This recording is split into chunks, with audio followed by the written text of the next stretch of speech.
Well, it looks better this morning, definitely, in many areas. Most of Southern California looking at a better start to our Wednesday. We talked about this yesterday, how we were going to get a little bit of improvement today, and then a much bigger improvement as we get to the end of the week.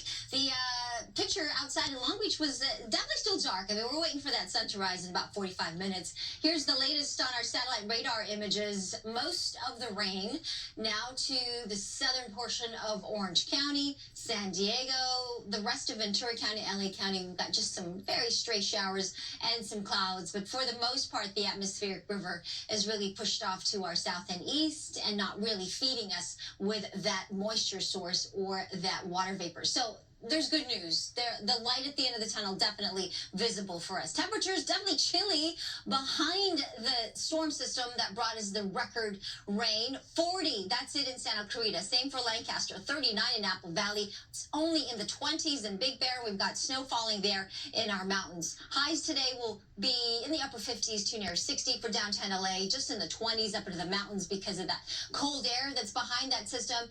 Temperature is really not going to get above freezing. About 60, that's it expected for Palm Springs. I'll show you the rest of the forecast. We'll talk about the record rainfall totals in just a few moments. Jen, back to you. All right, Maria, thank you. So meantime, crews have been working all around the clock to restore power in Brentwood after a huge tree knocked down power lines.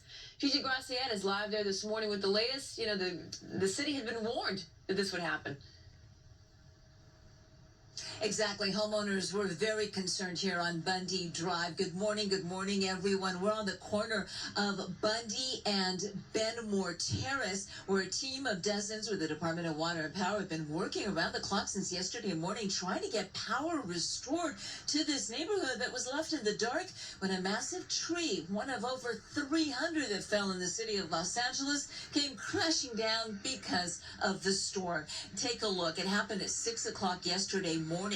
That's when neighbors tell us this 100-year-old eucalyptus tree came down on the corner of Bundy and Saltaire here in Brentwood, bringing with it 6 power lines that brought down the power and took out the power to over 1,000 houses, leaving those folks in the dark and leaving a lot of people trapped up on Bundy, unable to drive out, including those who work at Mount St. Mary's College and at a nun's senior retirement home where they were holding a memorial. Those employees had to spend the night there. And as you mentioned, neighbors tell us they've been very concerned about this tree because it hasn't been trimmed in years.